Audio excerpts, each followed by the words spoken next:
Hello everyone, I'm Falak Zehra. I'm a counselor and I've been asked to talk about anxiety and mental health during these COVID times. I would start by saying that, this anxiety that everybody is feeling, the worry, the stress, it's all very natural, and no one person is alone in this situation, right? We all are feeling different. We all are feeling anxiety. We all are feeling the stress. What we have to do is we have to work towards managing our anxiety. If you're someone, for instance, who's working from home, then I would say that build your own working space. If you don't have a separate room for to work in, and you work in your bedroom only, at least separate and not have your laptop with you in your bed. Don't work from bed, because that's where our body relaxes. So we have to build a slightly separate area for where we can work.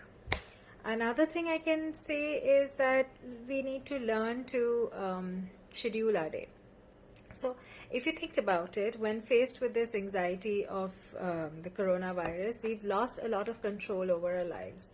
And humans like to feel in control, right? It's a natural tendency that I want to plan my day, I want to plan the next day, I want to plan my vacations, etc. So planning is something that is a human tendency, and it gives us a sense of control.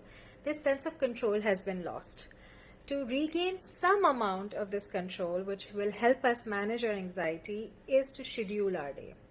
So if you're someone who wakes up early, or whether you're someone who wakes up late, that waking up I'm not talking about, but whenever you do, plan it in such a way that, okay, I wake up, I will have my breakfast, I'll give the first hour of my day for this thing, then I will continue on, I will work, I will spend time with my children or my family, and then I'll go for exercise.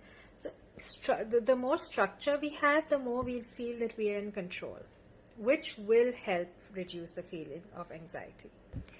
Other than that, do not isolate yourself from people who you are living with in your house, right? If you know that they do not have the virus, don't isolate yourself from them.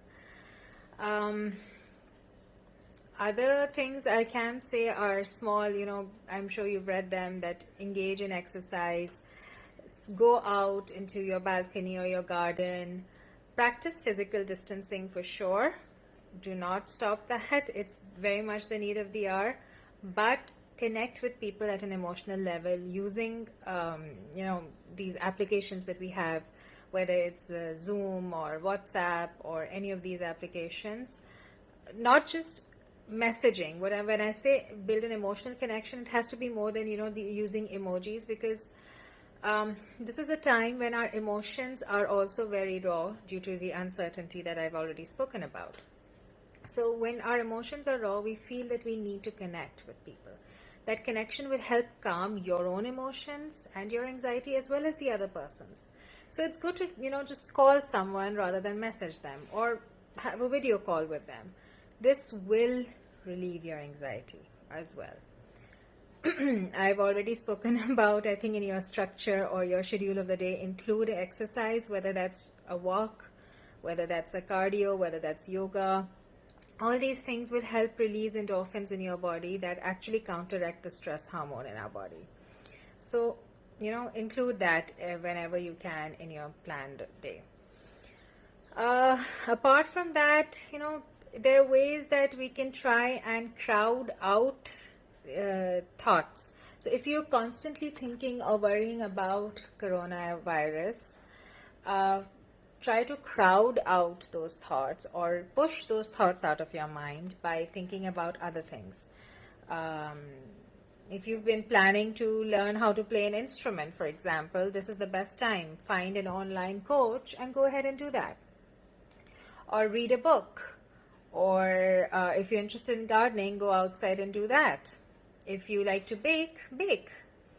So anything that will help you push the thoughts of coronavirus out of your mind and bring other thoughts into your mind. And try that those thoughts are pleasant thoughts, positive thoughts, because positive emotions that you should try to increase help build our immunity also. One thing that I think the last thing, sorry, I would say before I sign off is please budget your news intake. You do not want to keep listening to news and reading news all the time.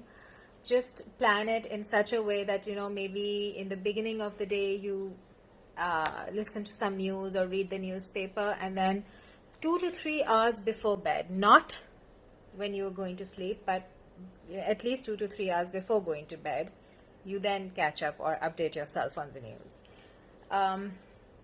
If you are someone who's looking at the news just before going to bed, you're actually not letting your mind relax, because again our mind comes to that state of I need to act, I'm losing control, those thoughts come, and anxiety and fear sets in. You might not sleep well then, and sleep is again very important for our immunity. So let's try and improve our sleep, eat healthy. These factors that we hear even on normal days, or apart from COVID days, those still hold true. Let's not forget those as well. All right. So I'll sign off by saying practice physical distancing, not social distancing. Stay away 6 feet away from one another, but not connect emotionally with people, connect socially with people through telephones and applications. Thank you.